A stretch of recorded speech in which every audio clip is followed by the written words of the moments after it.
नमस्कार, जय श्री राम, जय श्री महाकाल दोस्तों। स्वागत है एक बार फिर से आप सभी का आपके अपने चैनल निफ्टी बुल्स पर। लास्ट वीडियो में हमने बात की थी कॉरपोरेट एक्शंस के कुछ एस्पेक्ट्स के बारे में, जैसे कॉरपोरेट एक्शंस क्या होते हैं। कुछ कॉरपोरेट एक्शंस को हमने डिटेल में समझा था, जैसे डिविडेंड क्या होता है, बोनस क्या होता है, राइट इश्यू क्या होता है। चलिए ये जर्नी को बढ़ाते हुए कुछ और कॉरपोरेट एक्शंस को ऐसी डिटेल में समझते हैं। जैसे मैंने पिछले वीडियो में बताया था, वैसे ही ये वीडियो भी एकदम content rich and full of information होने वाला है। कॉन्सेप्ट्स एंड डिटेल्स को अच्छे से समझने के लिए वीडियो को जरा भी स्किप मत करना। एंड अगर वीडियो पसंद आए तो इसको एक लाइक जरूर दे देना, क्योंकि आपके लाइक से मुझे बहुत ही मोटिवेशन मिलता है।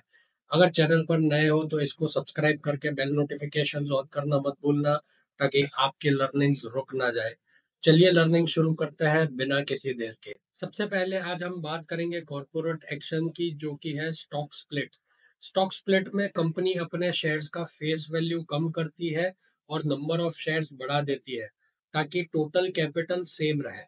अगर आपके पास 100 शेयर है और उसका फेस वैल्यू 10 रुपए का था, कंपनी ने अगर 1:5 स्टॉक स्प्लिट किया, मतलब एक शेयर स्प्लिट होके 5 शेयर बन गए।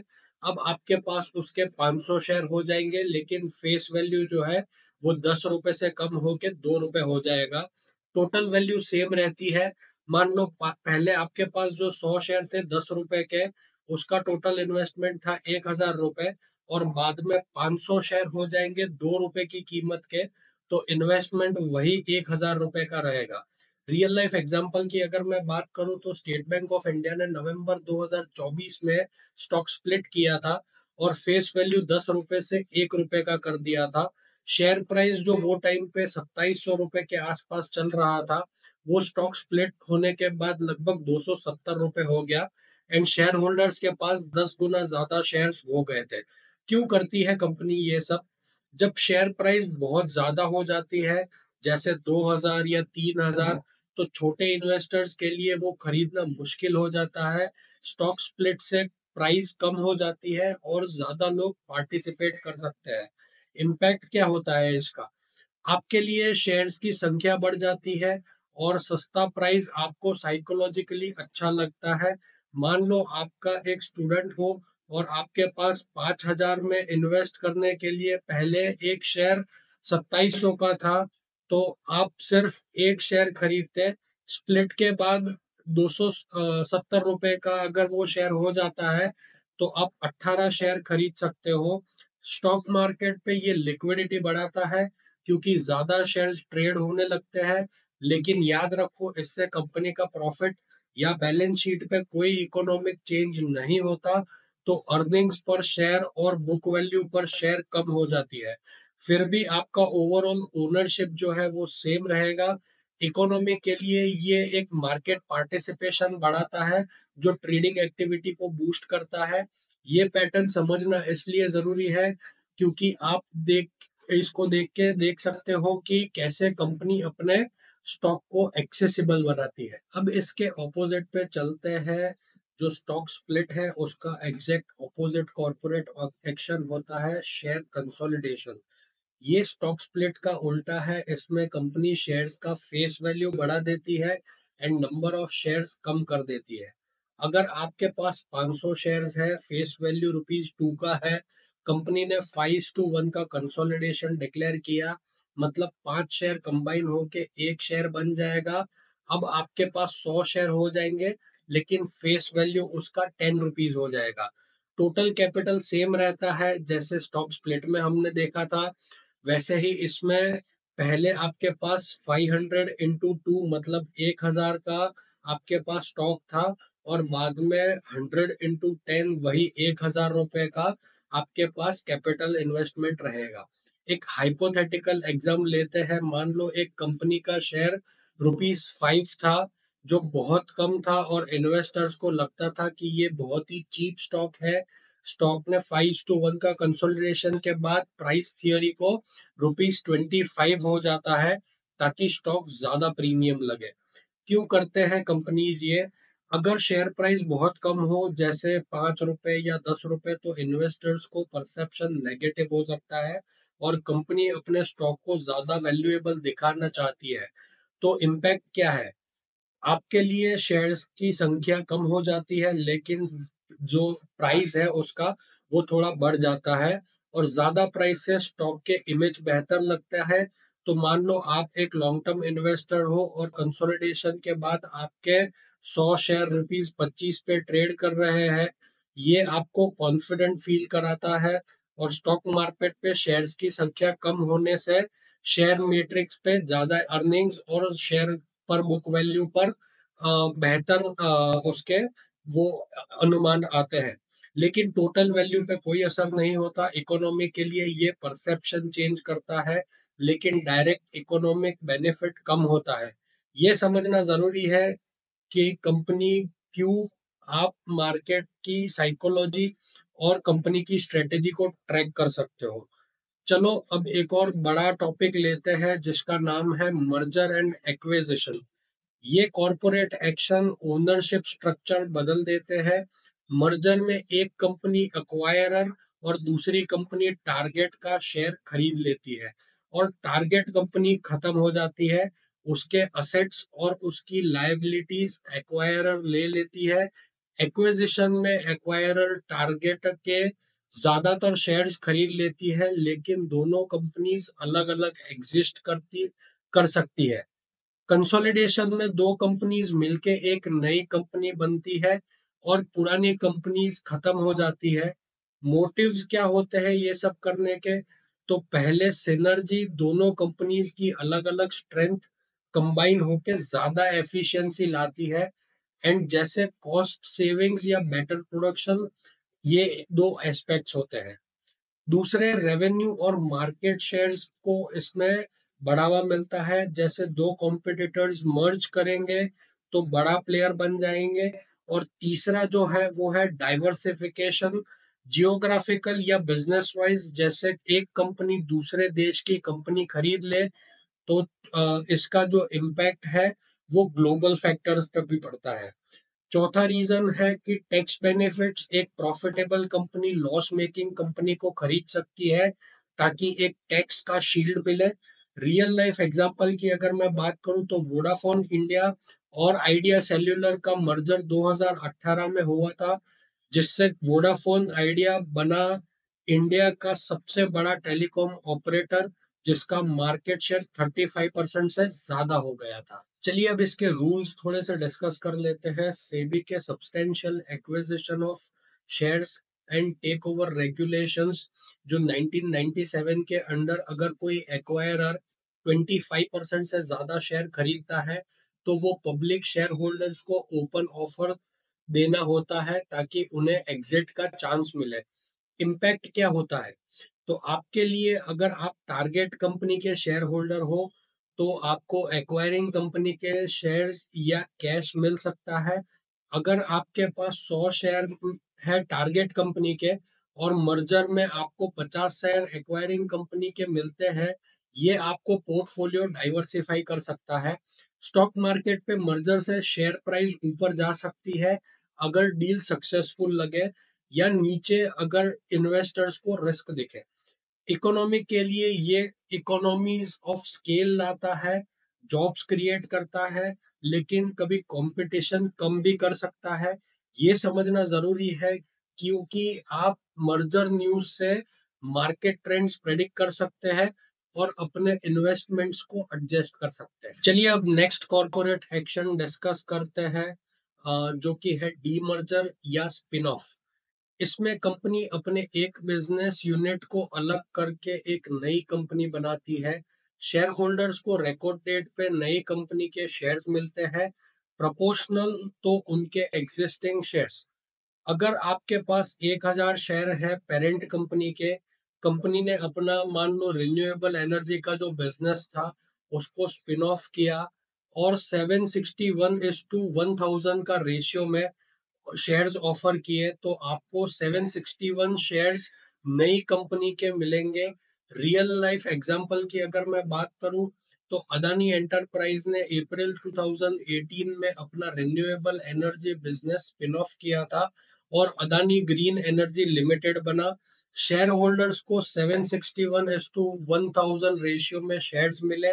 इससे पहले जून 2015 में अदानी ने पोर्ट्स और पावर ट्रांसमिशन बिजनेस को अदानी पोर्ट्स और अदानी ट्रांसमिशन में स्पिन ऑफ किया था। इसका इम्पैक्ट क्या होता है आपके लिए? ये एक बोनस है। अब आप दो कंपनीज के शेयर होल्डर हो।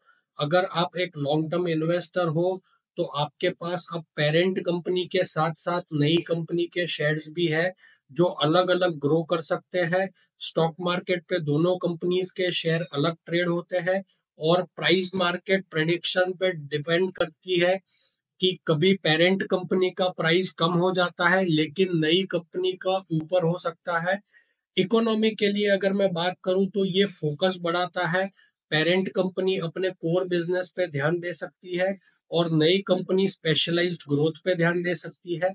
ये पैटर्न समझना जरूरी है क्योंकि आप देख सकते हो कि कैसे कंपनीज अपने बिजनेस को स्ट्रीमलाइन कर सकती है। चलिए अब बात करते हैं एक दूसरे कॉरपोरेट एक्शन की जो है स्कीम ऑफ अरेंजमेंट।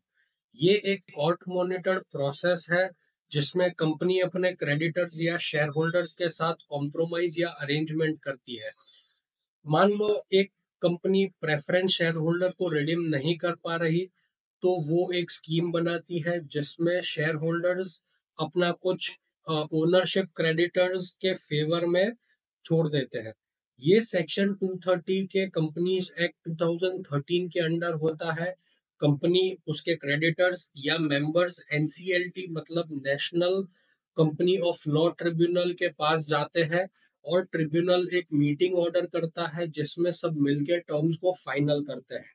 चलिए समझते हैं इसका इम्पैक्ट क्या होता है आपके लिए। ये आपके राइट्स को प्रोटेक्ट करता है। अगर आप एक प्रेफरेंस शेयर होल्डर हो तो कंपनी रिडीम नहीं कर पा रही तो स्कीम से आपको कुछ रिलीफ मिल सकती है जैसे कि नए शेयर्स या कुछ पेमेंट।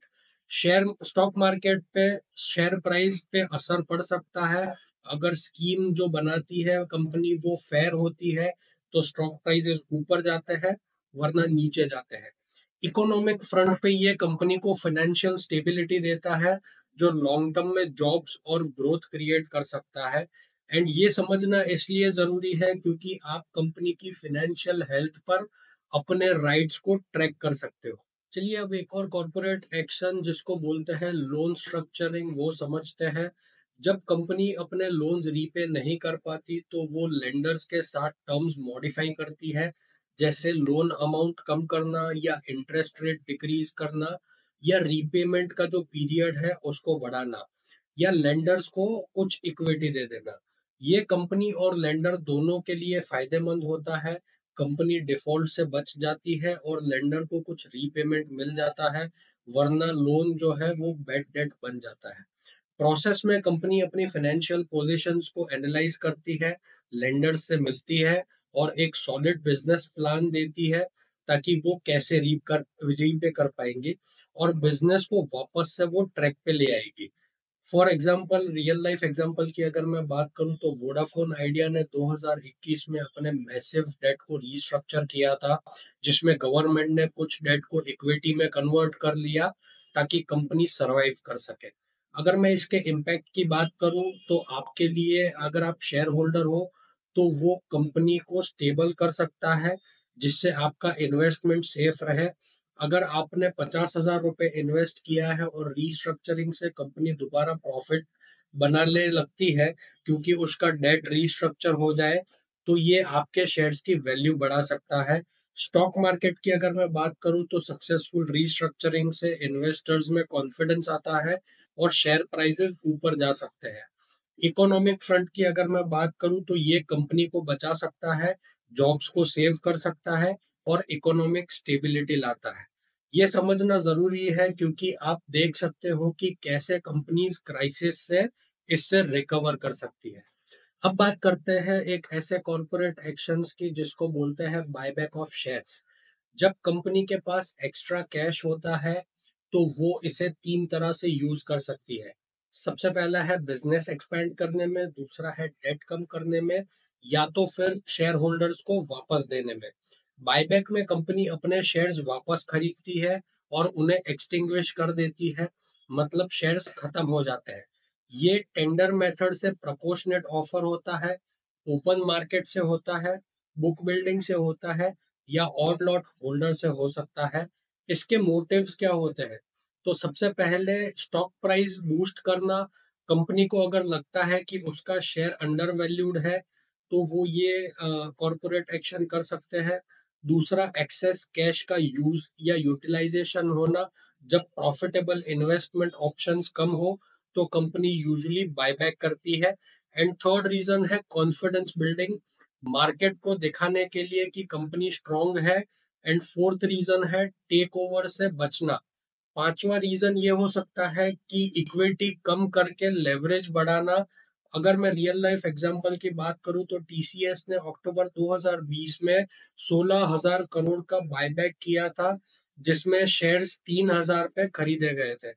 इसके रूल्स क्या होते हैं वो भी अपन डिस्कस करते हैं। बायबैक सिर्फ फ्री रिजर्व्स और सरप्लस से हो सकता है। कंपनी को स्पेशल रेजोल्यूशन पास करना होता है, जिसमें टाइम फ्रेम और मैक्सिमम प्राइस डिफाइन करना होता है।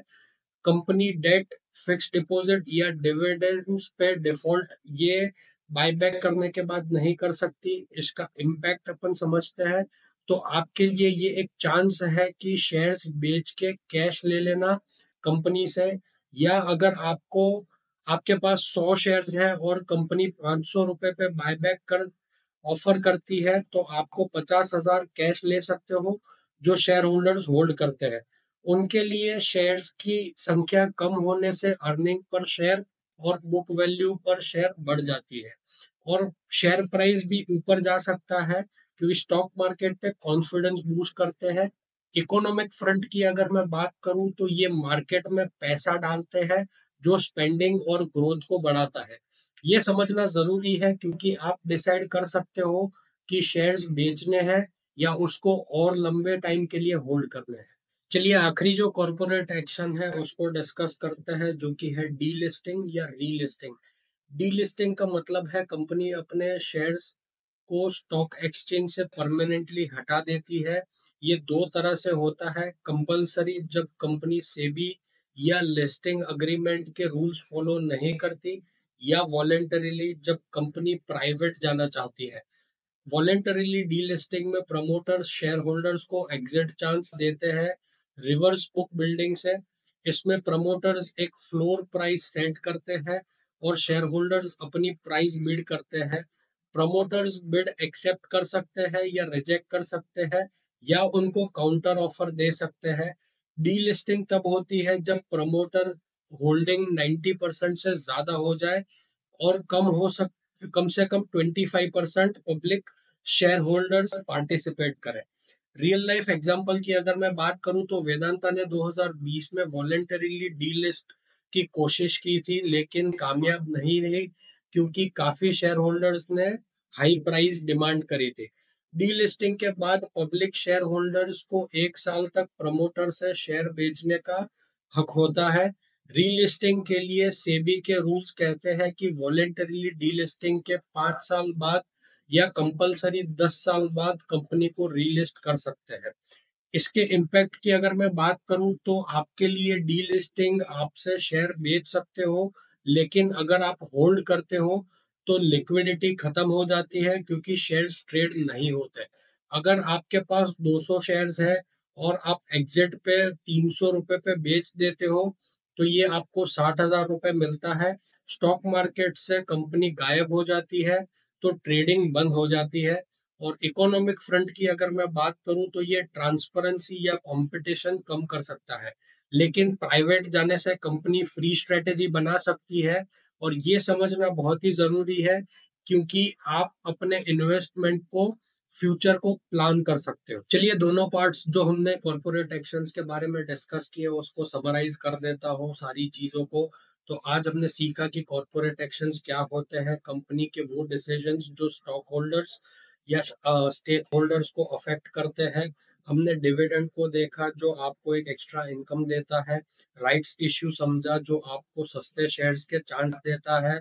बोनस इश्यूज को हमने समझा कि जो फ्री शेयर्स देके लिक्विडिटी बढ़ाते हैं, स्टॉक स्प्लिट्स देखा जो शेयर्स को अफोर्डेबल बनाता है, शेयर्स का कंसोलिडेशन देखा जो स्टॉक का परसेप्शन बेहतर करता है, मर्जर एंड एक्विजिशंस को हमने कॉर्पोरेट एक्शंस में समझा जो कंपनीज को बड़ा और एफिशिएंट बनाते हैं, डीमर्जर जो बिजनेस को अलग करता है, स्कीम एक्सचेंज से ये हटा देता है। हमने फाइनेंशियल इश्यूज को कैसे रिजॉल्व करना वो स्कीम ऑफ अरेंजमेंट में सीखा, लोन रीस्ट्रक्चरिंग जो कंपनी के डिफॉल्ट से बचा सकता है, बायबैक जो शेयर्स की वैल्यू बढ़ाता है, एंड डी लिस्टिंग जो कंपनी को एक्सचेंज से हटा देता है या ट्रेडिंग बंद कर देता है। हर एक का इम्पैक्ट आप पे, स्टॉक मार्केट पे और इकोनॉमी पे अलग अलग होता है। ये समझना इसलिए जरूरी है कि क्योंकि आप इससे मार्केट पैटर्न्स जो है वो पहचान सकते हैं और बेहतर इन्वेस्टमेंट डिसीजंस ले सकते हैं और अपने फाइनेंशियल गोल्स को प्लान भी कर सकते हैं। दोस्तों, आपको इनमें से कौन सा कॉर्पोरेट एक्शन सबसे इंटरेस्टिंग लगा? आप कैसे इनका फायदा उठाओगे आपके इन्वेस्टमेंट प्लान्स में? कमेंट में जरूर बताना। और अगर वीडियो पसंद आया है तो इसको लाइक जरूर कर देना जिससे मुझे मोटिवेशन मिलता रहे। चैनल पर अगर नए हो और अभी तक सब्सक्राइब नहीं किया तो सब्सक्राइब करके बेल नोटिफिकेशन ऑन कर लो ताकि आपकी लर्निंग रुक ना जाए। मिलते हैं अगले वीडियो में, तब तक के लिए जय श्री राम, जय श्री महाकाल, हैप्पी इन्वेस्टिंग।